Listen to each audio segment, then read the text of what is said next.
السلام عليكم ورحمة الله وبركاته. بسم الله الرحمن الرحيم. الحمد لله والصلاة والسلام على النبي المصطفى وعلى آله وصحبه أجمعين، أما بعد. فقد قال الله تبارك وتعالى في كلامه العزيز: بعد أعوذ بالله من الشيطان الرجيم، بسم الله الرحمن الرحيم. أو كالذي مر على قرية وهي خاوية على عروشها قال أنى يحيي هذه الله بعد موتها فأماته الله 100 عام ثم بعثه قال كم لبثت؟ قال لبثت يوما أو بعض يوم قال بل لبثت 100 عام فانظر إلى طعامك وشرابك لم يتسنه وانظر إلى حمارك ولنجعلك آية للناس وانظر إلى العظام كيف ننشزها ثم نكسوها لحما فلما تبين له قال أعلم أن الله على كل شيء قدير. صدق الله العظيم. அன்புக்கும் பெருமதிப்புக்குரிய பெரியார்களே, சகோதரர்களே, அல்லாஹ்வின் நல்லடியார்களே, இன்றைய தினம் தஃப்சீருடைய வகுப்பில் நாங்கள் அமர்ந்திருக்கிறோம். முதலாவது தினம். இன்றைய தினத்தில் அல்லாஹ் சுப்ஹானஹு தஆலா குர்ஆனில் அதிகம் பேசுகின்ற, உலகத்துக்கு அதிகம் அல்லாஹு தஆலா சொல்ல விருப்பப்படுகின்ற ஒரு தலைப்பை பற்றித்தான் நாங்கள் பார்க்க இருக்கிறோம். நான் ஓதிய இந்த ஆயத் சூரத்துல் பக்கராவுடைய 259வது வசனம். இது மக்காவில் இறங்கிய ஒரு சூரா, ஒரு ஆயத். அல்லாஹ் சுப்ஹானஹு தஆலா இதன் மூலம் மனிதர்களுக்கு அவன் யார் என்பதை அறிமுகம் செய்கின்றான். குர்ஆனை உலமாக்கள் ஆய்வு செய்கின்ற போது அல்லாஹு தஆலா பிரதானமான 5 தலைப்புகளில் குர்ஆனை பற்றி, குர்ஆனில் உள்ள விடயங்களை அல்லாஹு தஆலா சொல்லுகிறார். குர்ஆனினுடைய அத்துணை அம்சங்களையும் 5 பகுதிகளாக நாங்கள் உற்று நோக்கலாம். அதில் ஒன்று அல்லாஹ் அவனுடைய வஹ்தானியத், அவனுடைய வுஜூதியத்தை பற்றி, அல்லாஹ் அவன் யார், அவன் எவ்வளவு வல்லமை கொண்டவன் என்பதை அல்லாஹு தஆலா எமக்கு குர்ஆனின் மூலமாக 5ல் ஒரு பகுதி ஏகத்துவத்தை பற்றி மாத்திரம் அல்லாஹு தஆலா சொல்கிறார். நான் இங்கு ஓதிய வசனத்தில் அல்லாஹு தஆலா அவன் யார் என்பதை ஒரு சம்பவத்தின் மூலம் நமக்கு அழகாக சொல்கிறார். இது ஒரு நீண்ட சம்பவத்தை நேரத்தில் கருத்தில் கொண்டு மிக சுருக்கமாக நான் சொல்கிறேன். இந்த சம்பவம் ஹதரத் உஸைர் அலைஹிஸ்ஸலாத்து வஸ்ஸலாம் அவர்களோடு சம்பந்தப்பட்ட ஒரு சம்பவம். இந்த சம்பவம் ஹதரத் உஸைர் அலைஹிஸ்ஸலாத்து வஸ்ஸலாம் அவர்களுடைய 40வது வயதில் நடைபெற்ற ஒரு சம்பவம். உஸைர் அலைஹிஸ்ஸலாத்து வஸ்ஸலாம் அவர்கள் அவர்களுடைய குடும்பத்தார்களோடு மஸ்ஜிதுல் அக்ஸா, பலஸ்தீன் அமைந்திருக்கக்கூடிய இடத்துக்கு பக்கத்தால் உள்ள ஒரு கிராமத்தில் வசித்து வந்தார்கள். அவர்கள் சிறுபிராயத்தில் இருக்கும்போது அந்த காலத்தில் இருந்த புக்து நசர் என்று சொல்லக்கூடியவர்களுக்கும் ஹதரத் உஸைர் அலைஹிஸ்ஸலாம் அவர்களுடைய பரம்பரை வம்சகுலம் பனு இஸ்ரவேலர்களுக்கும் மத்தியில் ஒரு உடன்படிக்கை நடந்திருந்தது. அந்த உடன்படிக்கையில் சில சலசலப்புகள், பிரச்சனைகள் உண்டான போது ஊருக்கு வெளியால் இருந்து ஆக்கிரமித்து கொண்ட புக்து நசர் இவர்கள் வசித்துக் கொண்டிருந்த அந்த ஊருக்கு வந்து அழிச்சாட்டியம் செய்தார். மிகப்பெரிய சேதத்தை உண்டு பண்ணினார். பல உயிர்களை கொன்றார். அங்கே ஒரு சமூகத்துக்கும் இன்னொரு சமூகத்துக்கும் இடையில் பாரிய மோதல் உண்டானது. பல உயிர்களையும் சொத்துக்களையும் இழக்க வேண்டிய ஒரு நிமிடம் அந்த தருணத்தில் ஏற்பட்டது. அன்பிருந்த அல்லாஹ்வின் நல்லடியார்களே, ஹதரத் உஸைர் அலைஹிஸ்ஸலாத்து வஸ்ஸலாம் அவர்கள் அப்போது இருந்த இடம் மஸ்ஜிதுல் அக்ஸா.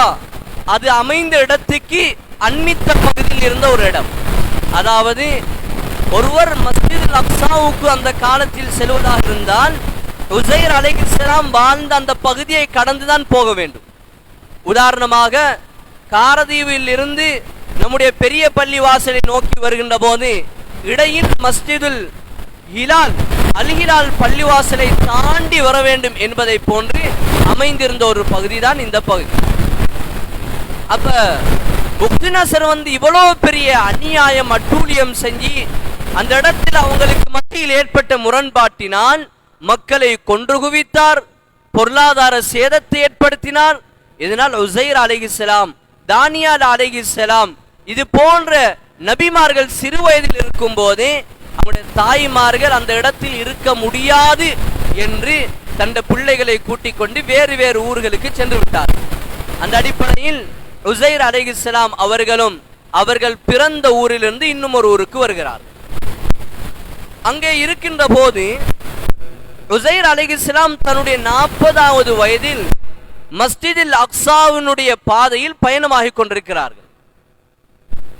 பயணம் செய்து கொண்டிருக்கும் போது அவருக்கு தெரியும், சின்ன வயதில் இப்படி ஒரு படுகொலை நடந்தது, நாங்கள் இந்த ஊரில் வசித்தோம், இந்த ஊரிலிருந்து வெளியேறி வந்தோம், நாங்கள் அகதிகளாக வந்தோம் என்று அந்த செய்தி அவருக்கு தெரியும். அந்த பயணத்தில் ஹதரத் உஸைர் அலைஹிஸ்ஸலாத்து வஸ்ஸலாம் அவர்கள் வசித்திருந்த அந்த பகுதியை செல்கின்ற போது ஒரு கட்டிடத்தை பார்க்கின்றார். அந்த கட்டடம் பழமையான ஒரு கட்டடம், அவர்களுடைய மூதாதையர்கள் வாழ்ந்தனுடைய அடையாளங்கள் நிறைந்த ஒரு கட்டடம். ஹதரத் உஸைர் அலைஹிஸ்ஸலாத்து வஸ்ஸலாம் அவர்கள் செல்லுகின்ற போது அந்த கட்டடம் எந்த அளவுக்கு இடிந்து விழுந்திருக்கிறது என்றால், அதனுடைய காலங்கள் எவ்வளவு தூரம் சென்றிருந்தது என்றால், அந்த கட்டணத்தினுடைய முகடுகள் முதலாவது இடிந்து உளுந்து வீட்டுக்குள்ளால் உளுந்து கிடக்கிறது. அது ஒரு பொக்ஸு வடிவத்தில் கட்டப்பட்ட, ஒரு மண்டபம் வடிவத்தில் கட்டப்பட்ட ஒரு இல்லம். வீட்டினுடைய கோரை அப்படியே இடிந்து உள்ளால் விழுந்து கிடந்திருந்தது. அவ்வாறே காலம் செல்லுகையில் ஒரு காற்று அடித்து அதற்கு மேலால் வீட்டினுடைய நாலா புறத்திலும் கட்டப்பட்டிருந்த சுவர்களும் இடிந்து அந்த கூரைகளுக்கு மேலால் விழுந்திருந்தது. உஸைர் அலைஹிஸ்ஸலாத்து வஸ்ஸலாம் அந்த இடத்தை கடக்கின்றார்கள். அவ் கல்லதி மர்ர அலா கரியா வஹிய காவியத்துன் அலா உரூஷிஹா. இந்த கட்டடம் இவ்வாறு சிதைந்து போய் இருப்பதை கண்ட ஹதரத் உஸைர் அலைஹிஸ்ஸலாம் அவர்கள் கேட்கிறார்கள், கால் அன்னா யுஹி ஹாதிஹி அல்லாஹு பஅத மௌதிஹா. திரும்ப இந்த ஊர் எப்படி டெவலப் ஆகும், மக்கள் தங்கேலா வசிக்கலான்னு இந்த ஊரை விட்டுட்டே போயிட்டாங்க. அப்ப இதுக்கு பின்னால எப்படி இந்த ஊர் திரும்ப ஒரு வளர்ச்சியை நோக்கி நகரும் என்று ஹதரத் உஸைர் அலைஹிஸ்ஸலாத்து வஸ்ஸலாம் அவர்களுக்கு உள்ளத்தில் கொஞ்சம் ஆழமான தெளிவு அவர்களுக்கு தேவைப்பட்டது. அப்போது அவங்க இப்படி சொன்னாங்க. அப்ப களைப்பு, பிரயாணம் செய்த களைப்பில அந்த கட்டடத்துக்கு முன்னாலே இருந்த ஒரு மரத்தடிக்கு கீழால் ஹதரத் உஸைர் அலைஹிஸ்ஸலாம் தூங்கி விடுகிறார்கள். அல்லாஹ் ஹதரத் உஸைர் அலைஹிஸ்ஸலாம் அவர்களை 100 வருடங்கள் 1000 வருடங்களை அல்லாஹு தஆலா அவருக்கு தூக்கத்தை கொடுத்தார். 100 வருடங்கள் ஹதரத் உஸைர் அலைஹிஸ்ஸலாத்து வஸ்ஸலாம் அவர்கள் அந்த இடத்தில் தூங்கினார்கள். 100 வருடங்கள். அப்ப 100 வருடங்கள் உஸைர் அலைஹிஸ்ஸலாத்து வஸ்ஸலாம் அவர்கள் தூங்கி எழுகிறார்கள். எழும்பி பார்த்தால் அவர்கள் வருகின்ற போது ஒரு கழுதையோடு வந்தார்கள், அதோடு சாப்பாட்டு ஏற்பாடோடு வந்தார்கள். அந்த காலத்தில் சுடுதண்ணி போத்தல் மாதிரி பயன்படுத்தக்கூடிய அவங்ககிட்ட இருந்த அந்த மரத்தினுடைய தண்டுகளை பயன்படுத்தி நீரை அதுக்குள்ளால் வைத்து கொண்டு வந்தார், குடிபானத்தை. உஸைர் அலைஹிஸ்ஸலாம் தூங்கிவிட்டு எழும்பி பார்க்கிறார்கள், பகலினுடைய ஆரம்ப பகுதி, சுமாராக நாங்கள் லுஹருக்கு முன்னால் உள்ள ஒரு பகுதி. அந்த பகுதியில் தான் சூடு கொதிக்கிற நேரத்தில் தான் அந்த இடத்தில் கொஞ்சம் ஓய்வெடுத்தார்கள். அவ தூங்கி எழும்பி பார்க்கிறார்கள், மாலை பொழுதாக அது நெருங்குகிறது. அப்ப உசைர் அலைஹிஸ்ஸலாத்து வஸ்ஸலாம் அவர்களிடம் அல்லாஹ் தஆலா ஒரு மலக்கை அனுப்புகிறான். மலக்கு போய் கேட்கிறார் உசைர் அலைஹிஸ்ஸலாத்து வஸ்ஸலாம் அவர்களிடம், உசைர் நீங்கள் எவ்வளவு காலம் தூங்கினீர்கள்? உசைர் அலைஹிஸ்ஸலாம் சொன்னார்கள், லபிஸ்து யௌம பஅத யௌம், கொஞ்ச நேரம் தூங்கினேன், சில பொழுதுகள். அந்த மலக்கு சொன்னார், லபிஸ்த மிஅத ஆம், நீங்கள் 100 வருடம் தூங்கினீர்கள். உசைர் அலைஹிஸ்ஸலாமுக்கு ஆச்சரியம், நான் இப்பதான் அப்பா தூங்கினேன், நான் எப்படி 100 வருடம் தூங்கி இருக்க முடியும் என்று உசைர் அலைஹிஸ்ஸலாம் சொன்னார்கள். அந்த மலக்கு சொன்னார், நீங்க நான் சொல்றது உங்களுக்கு ஆச்சரியமாக இருக்குது, நீங்க வரும்போது என்னென்ன கொண்டு வந்தீர்கள்? உசைர் அலைஹிஸ்ஸலாம் சொன்னார்கள், நான் கழுதை கொண்டு வந்தேன், அதே போன்று நான் குடிமானத்தை கொண்டு வந்தேன். சரி, நீங்க கொண்டு வந்த அந்த ரெண்டையும் கொஞ்சம் தேடி பாருங்க. அங்க பார்த்தா கழுதை நின்று அதே இடத்துல மக்கி மடிஞ்சு போயிருக்கு, இரத்தம் கரைஞ்சு போயிட்டு, சதை துண்டுகளை மிருகங்கள் கொண்டு போயிட்டு, எலும்பினுடைய அடையாளங்கள் மட்டும் ஒரு மிருகம் அப்படியே வளர்த்தாட்டி வச்ச மாதிரி இருக்குது. ஒரு அடையாளத்தை கண்டுட்டார். இரண்டாவது அடையாளம், நீங்க கொண்டு வந்த அந்த சாப்பாடை பாருங்க. சாப்பாடை பார்த்தா அதுல எப்படி அவர் வரும்போது இருந்துச்சு அதே மாதிரி அந்த குடிபானம் இருந்துச்சு. அப்ப ரெண்டும் முரண்படுது. பல ஆண்டுகள் கழித்த மாதிரி, பல ஆண்டுகளை கடந்த மாதிரி அந்த கழுதை இருக்கிறது. இப்போதுதான் கண் விழித்து உறங்கி கண் விழித்ததை போன்று உணவு தயாராக இருக்கிறது. மலக்கு சொன்னார் உசைர் அலைஹிஸ்ஸலாம் அவர்களை பார்த்து, உசைரே, நீங்கள் 100 வருடம் இந்த இடத்தில் உறங்கி இருக்கிறீர்கள். 100 வருடம். அல்லாஹ் தஆலா ஆச்சரியத்தை, உன்னுடைய வல்லமையை விளைப்பங்கப்படுத்தினார். நீங்கள் வரும்போது மனதால் யோசித்தீர்கள், இந்த ஊர் எப்படி திரும்ப வளர்ச்சியை நோக்கி நகரும், இந்த ஊருக்கு எப்ப திரும்ப செழிப்பு கிடைக்கும் என்று நீங்க நினைத்தீர்கள். ஆனால் அல்லாஹ் நீங்கள் 100 வருடம் உங்களை உறங்க வைத்தான், உங்களுடைய மிருகத்தை இழக்கச் செய்தான், உங்களுடைய குடிமானத்தை தயார்படுத்தி வைத்திருந்தான். சற்று பொறுத்திருங்கள், அல்லாஹ் எவ்வளவு வல்லமைக்குள்ளவன் என்பதை உங்களுக்கு நான் காண்பிக்கிறேன் என்று சொல்லிவிட்டு அல்லாஹ் தஆலாவுடைய உத்தரவு வருகிறது. அல்லாஹ் தஆலாவுடைய உத்தரவு வந்ததும் அந்த கழுதை அதே இடத்தில் மீண்டும் உயிர் பெற்று எழும்பி நிற்கின்றது. அல்லாஹ்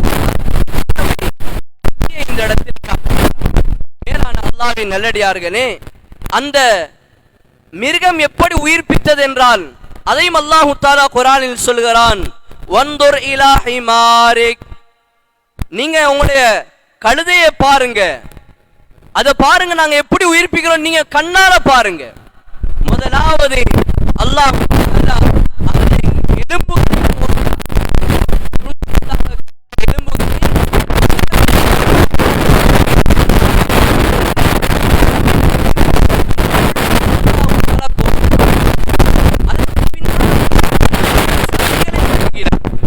அதற்கு பித்தப்பை எங்க இருக்க வேண்டும், இறப்பை எங்க இருக்க வேண்டும், அதனுடைய சுவாசப்பை எங்க இருக்க வேண்டும், எல்லாவற்றையும் அல்லாஹ் தஆலா அந்த இடத்தில் தயாரித்தான். அதற்கு பின்னால் அல்லாஹ் அதற்கு தோலை அணிவித்து அழகான அவர் கொண்டு வந்த ஒரு கழுதையாக அல்லாஹ் தஆலா ஆக்கினான். மேலான அல்லாஹ்வின் நல்லடியார்களே, அல்லாஹ் தஆலா இதன் மூலம் சொல்லக்கூடிய விடயம், அவன் யார், அவன் எவ்வளவு வல்லமை கொண்டவன், அவன் எவ்வளவு சக்தியாளன் என்பதை அல்லாஹ் தஆலா சொல்லுகிறான். இந்த ஆயத்தை எப்போது நபி அவர்கள் ஓதி காண்பித்தார்கள் என்றால், நபி ஸல்லல்லாஹு அலைஹி வஸல்லம் அவர்கள் உலக வாழ்க்கை சொற்பமானது, மௌத்துக்கு பின்னால் உள்ள வாழ்க்கை தான் நிலையான வாழ்க்கை, நாங்கள் மரணிப்போம், எங்களை அடக்கப்படுவோம், நாங்கள் மஹ்ஷருக்கு கொண்டு வரப்படுவோம், கேள்வி கணக்கில் இருக்கின்றது, சொர்க்கம் நரக்கம் இருக்கின்றது என்பதை நபி அவர்கள் சொன்னபோது அந்த காலத்து மக்கள் ஏற்றுக்கொள்ளவில்லை, நம்பவில்லை, வேதக்காரர்கள் ஏற்றுக்கொள்ளவில்லை. அல்லாஹ் தஆலா இவைகளை செய்து காட்டினான். அவனுக்கு இவைகளெல்லாம் செய்ய காட்ட ஏனும் என்றால் ஏன் மௌத்தை உண்டாக்க முடியாது, மௌத்துக்கு பின்னால் ஒரு வாழ்க்கையை உண்டாக்க முடியாது, ஏன் சொர்க்க நரகத்தை அந்த அடியானுக்கு கொடுக்க முடியாது என்பதை நபி அவர்கள் இந்த ஆயத்தின் மூலம் சொல்லி காட்டினார்கள். இன்னொரு ஆச்சரியமான விஷயம் என்ன தெரியுமா? இந்த சொல்லப்பட்ட சம்பவம் அவ்வளவும் அவர்களுடைய தௌராத் வேதத்தில் அல்லாஹு தஆலா குறிப்பிட்டிருக்கிறான். அவருடைய தௌராத் வேதத்தில் தான் இருக்கிறது. அந்த காலத்து மக்களுக்கு தெரியும், நபி அலைஹிஸ்ஸலாத்து வஸலாம் அவர்களுக்கு எழுத தெரியாது, வாசிக்க தெரியாது, அந்நபியுல் உம்மி. ஆனால் அந்த புத்தகத்தை படிக்காமல், அதை அவர் வாசிக்காமல் எப்படி இந்த தகவல் தெரியும்? அப்ப ஒரு விடயம் இவருக்கு தெரிய வருகிறது என்றால், தன் மக்களுடைய கண்களுக்கு முன்னால் இந்த ஆட்கள் கிடையாது என்று நபி அவர்களை மக்கள் சொன்னாலும் அல்லாஹு தஆலா இவர்தான் உண்மையான நபி என்பதற்குரிய ஆதாரமாக இந்த சம்பவத்தை தௌராத்தில் இருந்து அவர்கள் மறந்து இந்த சம்பவத்தை அல்லாஹு தஆலா உலகத்துக்கு அந்த மக்களுக்கு எடுத்து சொன்னார்கள். நடிகார்களே, இவற்றின் மூலம் அல்லாஹ் ஒருவன் என்பதை நாங்கள் ஏற்றுக்கொள்ள வேண்டும், அதை உள்ளத்தில் ஆழமாக பதிய வைக்க வேண்டும். உலகத்தினுடைய ஏமாளித்தனமான வேலைகளில் நாங்கள் அசைந்து போய்விடக் கூடாது. நாங்கள் அல்லாஹ் வணங்குறோம், நாங்கள் தைரியமாக இருக்கணும், நாங்கள் சத்திய மார்க்கத்தை வணங்குறோம். எங்களுக்கு ஏன் கூச்சம், பயம், கலக்கம்? எதற்கு? மக்கள் வணங்குறாங்க, இதெல்லாம் உண்மையான கடவுள்களாக இருக்கேலுமா? யார் உண்மையான ரப், உண்மையான கடவுள் யார்? மக்கள் கல்ல மண்ண செதுக்கி பிணைஞ்சி அதால தண்ட கடவுள்னு நினைச்சு வணங்குறாங்க. சற்று யோசிச்சு பாருங்க, இந்த பள்ளியில தூண்கள் போடப்படி, இந்த பள்ளியில போடப்பட்ட தூண் கல்லு, மண்ணு, கான்கிரீட், சீமந்தி இவைகளால உருவாக்கப்பட்டது. ரோட்ல ரோடு போடப்பட்டிருக்கிறது, அது கல்லு, மண்ணு, சீமந்தி இதால உருவாக்கப்பட்டது. இதே மக்கள் நினைக்கிறான் இது ரோடு, இது தூணுன்னு நினைக்கிறான். ஆனா அதற்கு ஒரு உருவம் ஒன்றை வச்சா அதை கடவுள்னு நினைக்கிறான். மனிதனுடைய அறியாமை இது. உண்மையான ரப்பை பற்றி தேட வேண்டும், அலைய வேண்டும், அடைய வேண்டும். என்ன மனிதனுடைய சிந்தனை சொல்லுகிறது? கல்லையும் மண்ணையும் இவைகளின் மூலம் உருவாக்கப்பட்டதை நாங்கள் ரோடு என்று சொல்லுகிறோம், தூண் என்று சொல்லுகிறோம், சுவர் என்று சொல்லுகிறோம். ஆனால் அதற்கு ஒரு கண், மூக்கு, வாயை வைத்தால் அது ஒரு கடவுளாக மாறுமா? நாங்கள் மனிதர்களாகிய நாங்கள் அல்லாஹ் தஆலா நமக்கு ஆழமான சிந்தனையை தந்திருக்கிறான். இவைகளை சிந்திக்க வேண்டும். உண்மையான ரப்பை நாங்கள் அடையக்கூடிய பாக்கியத்தை அல்லாஹ் தந்திருக்கிறான். அவைகள் நாங்கள் உறுதியாக இஸ்திகாமத்தாக இருக்க வேண்டும். அல்லாஹ் குர்ஆனை இன்னும் ஒரு இடத்திலே சொல்கிறான், லா தமூதுன்ன இல்லா வஅன்தும் முஸ்லிமூன். முஸ்லிம்களாக வாழ்ந்தீங்க என்பது அர்த்தம் இல்ல, முஸ்லிம்களாக வாழ்ந்து மௌத்தாக வேண்டும், அதுதான் சாதனை.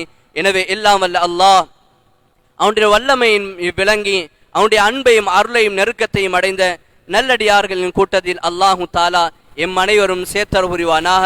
வஆகிர் தஅவானா அல்ஹம்துலில்லாஹி ரப்பில் ஆலமீன். சுப்ஹானல்லாஹி பிஹம்திஹி சுப்ஹானக்கல்லாஹு வபிஹம்திக் அஷ்ஹது அன் லா இலாஹா இல்லா அன்த அஸ்தக்ஃபிருக வ அதூபு இலைக். ஸல்லல்லாஹு அலா முஹம்மது ஸல்லல்லாஹு அலைஹி வஸல்லம்.